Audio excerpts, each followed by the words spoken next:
Madden and Benz, Unfiltered. It's a Steelers game week for the second week in a row. Steelers start out 2-0. We're here to talk about it, brought to you by Bella Construction. With 27 years of experience, they specialize in roofing, siding, windows, and doors. Large purchasing power means unbeatable prices, top quality. For a free estimate, call 724-515-5163 or visit mybellaRoof.com. Bella Construction, where quality and affordability meet. Tim Benz, Mark Madden with you. We encourage you to comment and give us your thoughts on Steelers 13, Broncos 6, 31 combined points in 2 games. For the sake of reference, the Arizona Cardinals put up 41 yesterday, but the Steelers are 2-0. Mark, this is not sustainable. I just want to know how long they feel like they can ride it out before the offense has to wake up and carry its load like the defense and special teams. Well, first off, Tim, 1 second. Is Clipper making an appearance? That's what the people want to know. No, I had to turn on the light. Oh, okay. All right. Even better.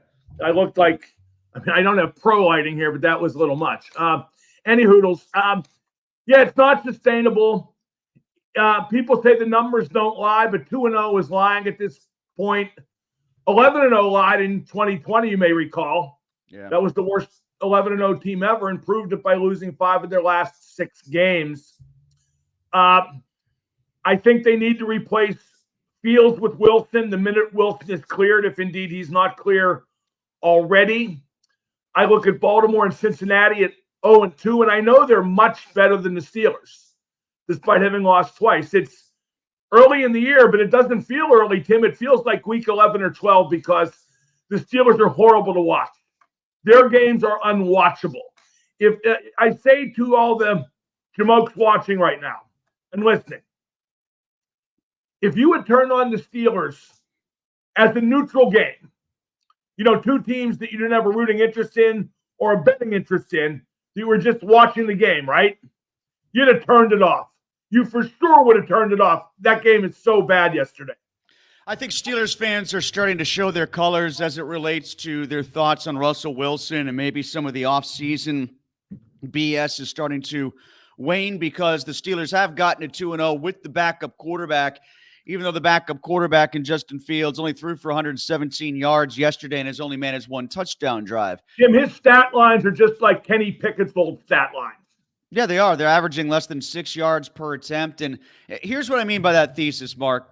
If these numbers, and I know it's a hypothetical, and we don't live in the hypothetical world, as you might have been told on Tuesday of last week, but I'm going to give you a hypothetical. If the Steelers won the exact same way in Atlanta and in Denver, people would be calling for Justin Fields, but they're not calling for Russell Wilson because they're predisposed to like the backup. And I think they're waking up and realizing that they talked themselves into thinking Russell Wilson was more than what he really was, and just winning is enough to them, so they'll just win with the other guy. Yeah, but they didn't beat nobody yet. And we talk about even the defense being good, but they put a crippled Kirk Cousins in Atlanta and then a really bad quarterback, a rookie, at Denver. This team is fool's gold, Tim. 2-0 is fool's gold. There is nothing I like about this team. I'm being very honest. Nothing. I mean, even the defense, I got to take it with a grain of salt because of who they play. I do like the defense. I think the defense is more real than what it was last year. I like the secondary. I like the improvements that have been made there, the speed and depth that's been added. Yeah, I just think that there's one thing you can't take out of the equation as we judge the defense. Well, 2, it's level of competition first and foremost in the first 2 games. A returning Kirk Cousins and a brand new Bo Nix. That means something. And there's also the health factor, Mark. It's great to watch this defense when it's September. They're fresh. They're flying around. No one's fighting through injuries. No one's hurt. They're not patching any holes. But as we've seen, when those things start to add up in the middle of November, then the offense is going to have to start pulling its weight a little bit. Well, they won't. The offense won't. I mean, it's a bad offense.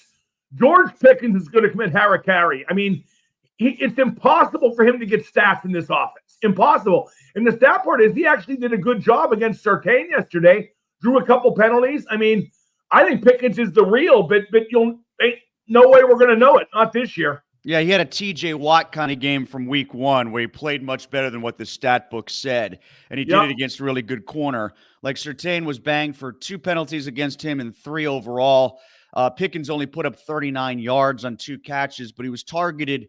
He has been targeted as much as he should be targeted for a number 1 receiver, the way this offense moves and with who's been following him around the field and 2 good cornerbacks. Yeah, but his numbers will never reflect how good he is with the way they play offense and with the quarterbacks they have. And I know he's very concerned about numbers, and he's going to basically be the Ayuk of next year, as we all know. But they need another wide receiver. The dip between Pickens They need a quarterback. Well, that Justin Fields stinks. He friggin' stinks. He proved it for 3 years in Chicago, which have been somehow ignored when discussing him in Pittsburgh. And now in 2 games with the Steelers, he may be 2-0, but he stinks. But you know I'm right, though, Mark. If they win 18-10 with no touchdowns and 13-6 with 1 touchdown, and Russell Fields is at the helm, we are banging the table in Pittsburgh for Fields. And people are just not doing it now because, well, we got to look at the second guy before we got to look at the first guy, and they're winning, so don't mess it up. Well, we have stupid fans. We have stupid fans and a badly coached team. Pitt's the fun team. I love Pitt. At least they're fun to watch. Yeah, and we'll get to the backyard brawl in just a second. Do you think, Mark, if Russell Wilson had been in, that, at least they might have gotten into the 20s against Atlanta and might have gotten 220 against Denver? Honestly, I don't know. I want to see Wilson with that offense, but I don't know. I don't know if they'll be much better. I think it'll still be incredibly dumbed down because the cowardly offense is what the Steelers are all about now. I see almost no difference between Oppenheimer and Matt Canada. The only thing I see different is a lot of tight ends on the field. Here's one thing to note about Arthur Smith's offense and the lack of scoring. Like, this is supposed to be a dynamic rush attack. It's not dynamic. I mean, they're averaging under 4 yards per carry. There isn't anything dynamic about the rush attack, especially when the quarterback has 65 or 70 yards of their rushing total so far? Yeah. Again, the only thing I see difference between Oppenheimer and Cannon is more tight ends on the field. And you know a prediction I made before the season, Tim, that has certainly come true so far? I predicted that 3rd and 7 or longer would be 3rd and depth. And boy, am I right. What were they? Yeah, they didn't get into the red zone in the second half. They only got in the red zone twice the whole game. Yeah, I think it was 62 yards and 3 first downs in the second half, and I think overall they were 4 of 13. The only reason we're not talking more about the third down conversions or lack thereof from the offense is that they've been good about it on defense. That's it. That's the only reason. The defense is bailing them out there. And the special teams, too, because what Corliss Waitman has proven, along with the injury to Cameron Johnson, is punting is really not as hard as Presley Harvin made it out to be. They get this punter off the street in Denver, and he's booming them 50 yards on every kick. They're getting great coverage down the field, so they're bailing the offense out in that regard, too. Yeah, but Tim, the new punter had the luxury of debuting in Denver, too. Yeah, he did. You're right. Yeah. But I mean, maybe they'll let him use helium-filled footballs at Acrisure next week. Still, though, I mean, it doesn't matter if you're in Denver, if you're down at sea level. If you shank it off the side of your foot, it's going to the sidelines, and he managed to avoid that. We saw that from Harvin a time or two. Broderick Jones, Mark, before we get off the Steelers and get to the backyard brawl, Broderick Jones, the offensive tackles at large. I know it's a big topic of conversation in our Madden Monday podcast. I wrote it up and posted it that way, but I'm beside myself about how badly this has all gone, because it's gone the way naysayers were predicting it would go. Yeah, exactly how I predicted, because I am the proverbial naysayer. But, they're teaching him to be a backup. They brought him in, traded up to get him. He's the pedigreed guy, more so than either of the other two, right? Mm-hmm. So he's versatile. They have him practice here one day, there the other day. They made him into a swing tackle only because he can be. And because he can be, he's not starting. Dan Moore Jr. is being rewarded for not being versatile because he can't play right tackle. So he plays left tackle. He has to start. I mean, this is all convoluted logic, Tim, but it's the logic they're using. And Fautanu has come in and somehow gotten treated in his first year like Jones should have in his first year. That he's going to start, period, because that's what we drafted him to do. Jones was terrible yesterday. Only played the one series, didn't even complete it, took 3 penalties, and then kind of bitched afterwards. But I don't blame him because he's just been mistreated, not unlike Deep Purple. It's been horrible the way he's been used. And I can't blame him at all, even though, the penalties, I mean, don't commit them. I mean, that is on him to some degree. But you can see his frustration, and you can see that he has had his confidence broken. Again, Tim, they've taught him to be a backup. Okay, like it reminds me of Henry Davis, for a more recent example, with the Pirates. A guy they drafted 1-1 with no plan and have mangled his development. More specifically, Alexei Morozov, who the Penguins drafted in the first round back in, I want to say, maybe 95. And they bring him in, and he was a top 6 talent, and they immediately put him on the third line and had him do chip and chase. So he learned to be a bottom 6. And then once he escaped Pittsburgh, he went to Russia and led that league in scoring a bunch of years. And that league ain't the NHL, but it ain't chopped liver either. He's the commissioner Broderick now, right? Jones, He's the commissioner? Yes, he is. Yes, he is. Commissioner Morozov. Yes, yes. First Lady Morozov. His wife will forever be the commissioner of me, Tim. I loved her. But yeah, I just think that Broderick Jones is to blame for the penalties. But they have just mangled him. They have broken him. They have taught him to be a backup. I'm sorry, Mark, but every time you make this Morozov analogy, I can't help but think about how good Broderick Jones would be if he was the left tackle against the New Jersey Devils. Yeah, Morozov was great against Brodeur, right? Which used to drive Brodeur nuts, by the way. Insane. He hated it, yeah. He was like, Marty would be there in that, like, Marty's, for a French guy, Marty's English wasn't as fractured as most. That's not, most of them aren't fractured, but like his wasn't fractured. But he would get like excited when he was going, I do not understand why. It's just like it was tremendous. Yeah, but I always remember that about Morozov. He couldn't do much against anybody. Then he'd go up against Martin Brodeur, and he turned into Guy Lafleur all of a sudden. It just made no sense whatsoever. But great.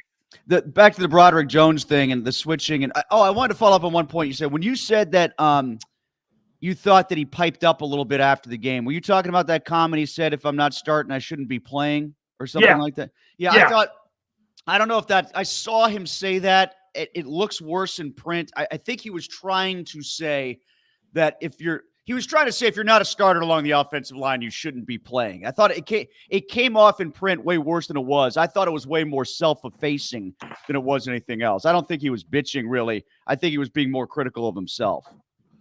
You could be right, but I just think he's been used horribly. Oh, he has been. Yeah, because of the very premise of the whole dialogue, which is they're super serving the needs of a guy who won't be here next year. There was a 4th-round pick they didn't have very much invested in, and it's their own fault for trying to bring his replacement 2 years in a row if they like the guy.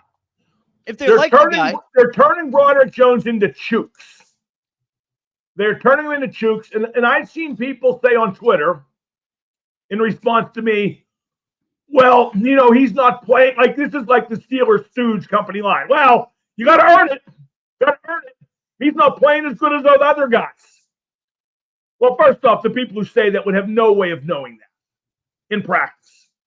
Second off, if he's not playing as good as those other guys, if he's not good enough, then they drafted the wrong guy and should be blamed for that.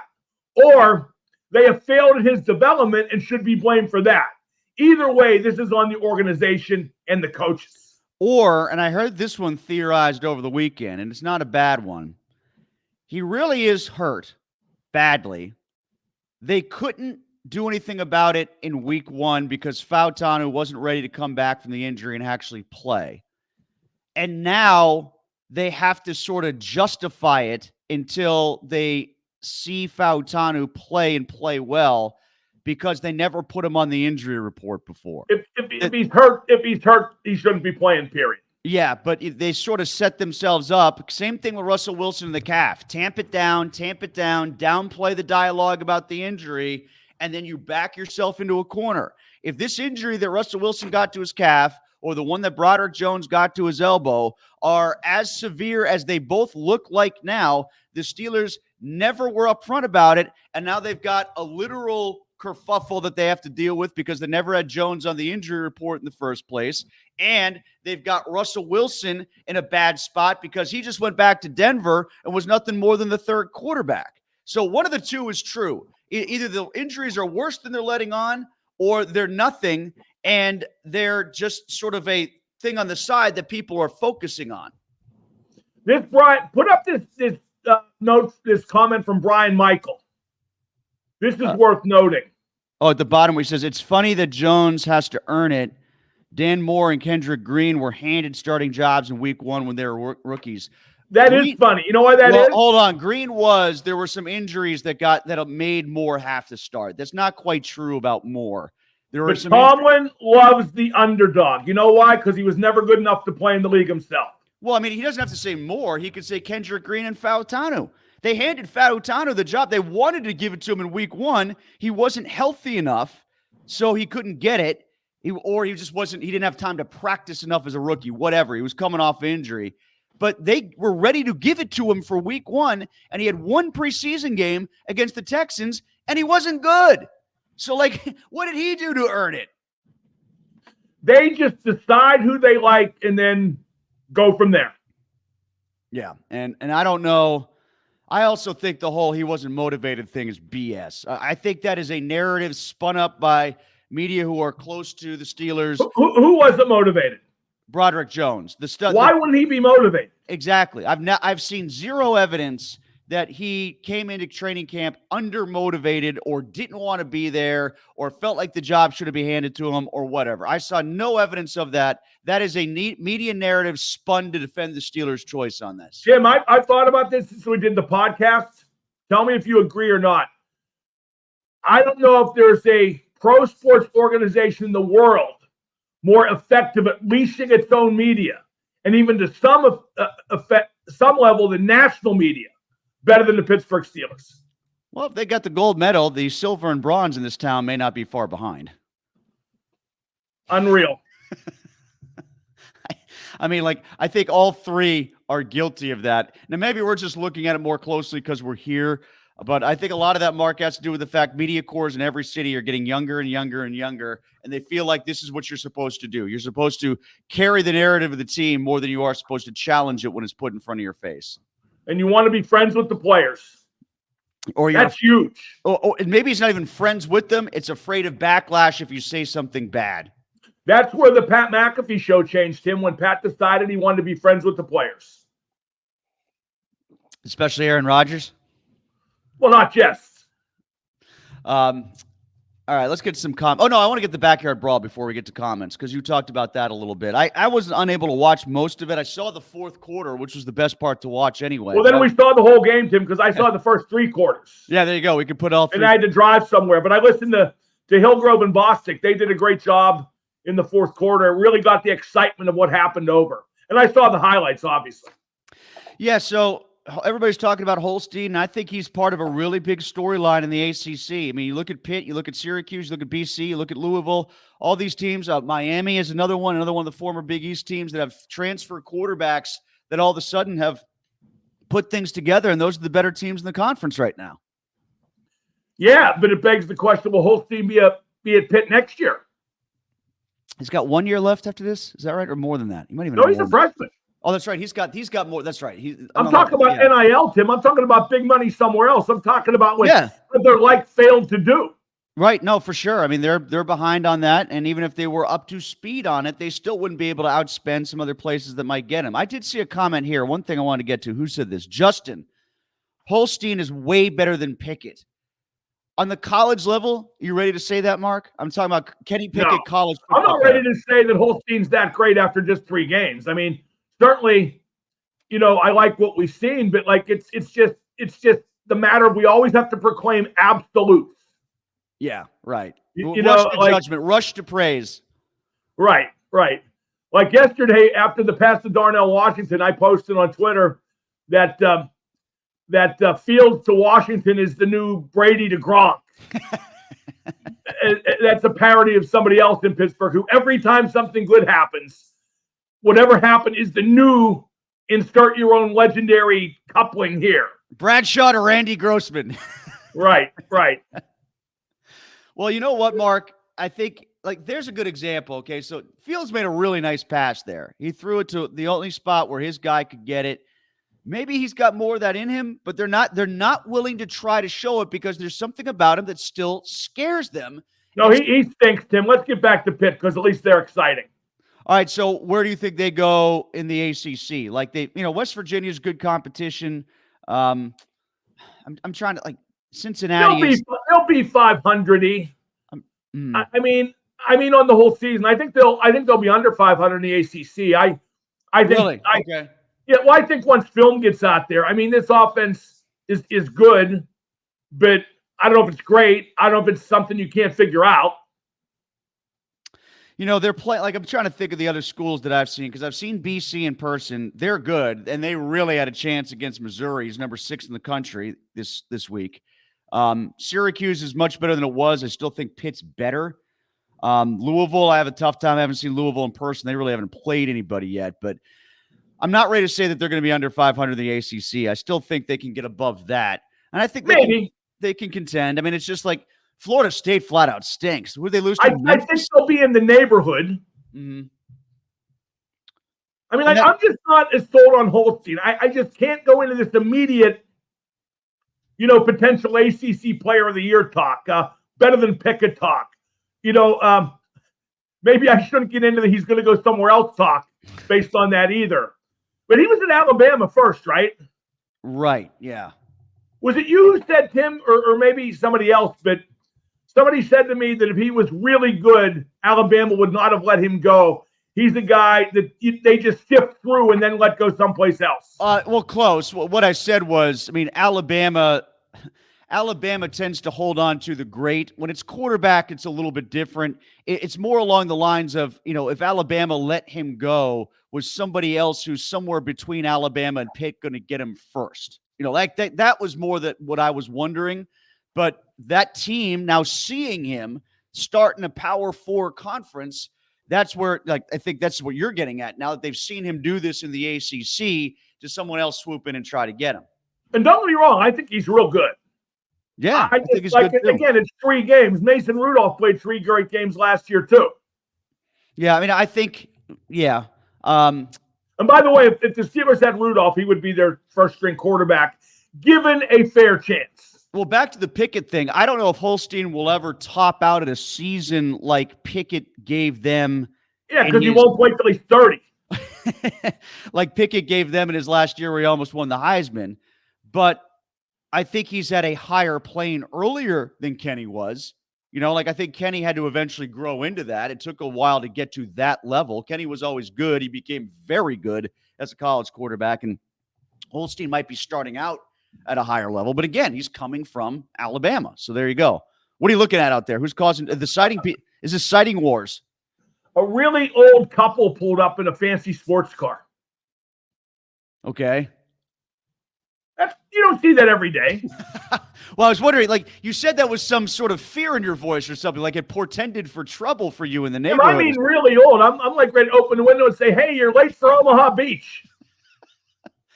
Eric says 2-0 is farcical. 1 TD in 8 quarters is embarrassing. How long before Smith starts getting the Canada treatment? This offense is worse than last year, so when will he be excoriated, even though all this comes from Tomlin? Well, to go back to the last line there is the phrase that pays, because the conservative approach trickles down from Tomlin. There's no doubt about that. This offense couldn't look as similar and as cautioned as it does if Tomlin didn't want that, if Tomlin didn't dictate that. I just want to know what's special about the running game. I keep being told that there's something special about the running game. It looks blasé to me. Regardless of what Fields is or isn't, if the run game was better, then I think that maybe they get into the red zone on occasion more. Now they've been joined by a third old person, and they're transferring all of their belongings from the sports car to like a beat-up Volvo, which leads me to believe they must be on the lam. See, I thought you were going to go, they were joined by a third person. This is going to turn into some weird swingers thing. Like, There is a third person. That's what I'm saying. It's like if that's where it was going down, that the path it was going down. No, I think they're criminals on the lam. Like Ozark or something like that. Right. Sean says Steeler games have become good opportunities for a Sunday nap. The defense is worth watching. At least it is now. We'll see what it looks like against Herbert if Herbert's healthy. Yeah, but Herbert has that plantar fasciitis thing already, right? Is that what they called it? Oh, no, you're talking about what happened in camp because he got rolled up yesterday in the game. No. My point is his injured leg got injured more. Yeah. So I'm wondering about his availability. Who's their backup?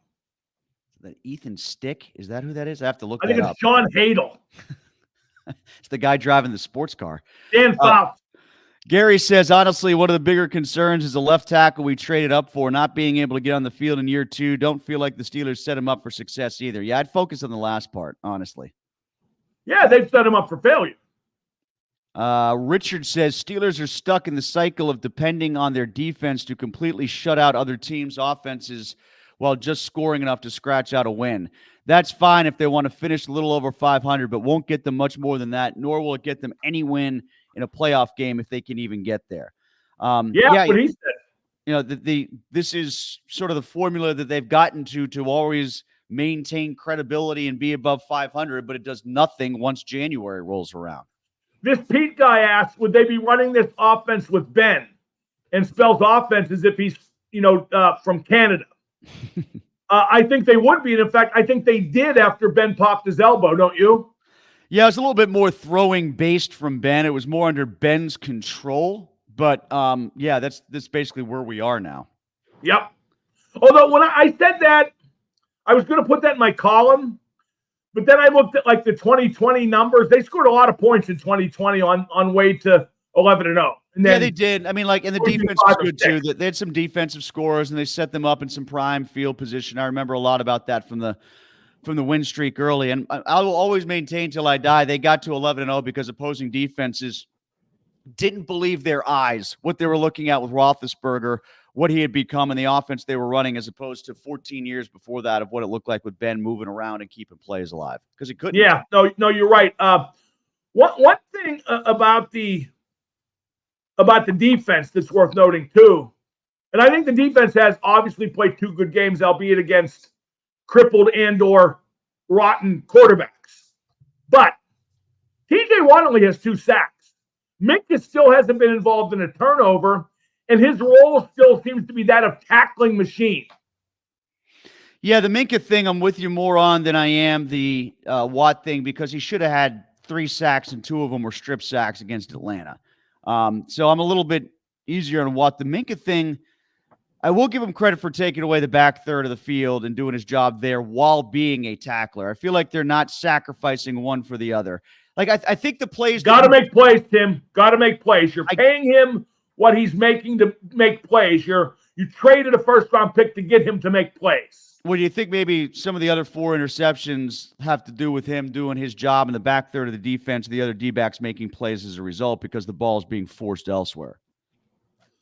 I think he has to force turnovers to be worth the money he's getting. By the way, back to Pete, who spells offense with a C. Do you think then that the Steelers' offense is the equivalent of the Penguins' power play? I don't get it. Well, if he's a hockey fan, if he's talking about offense, that's how I always see offense written by Canadian hockey fans. Offense and defense with a C. That reminds me. No offense with a C, but I don't get it. What about the Penguins? They're starting camp this week, by the way. Going to just make it or just miss it? Same team as last year.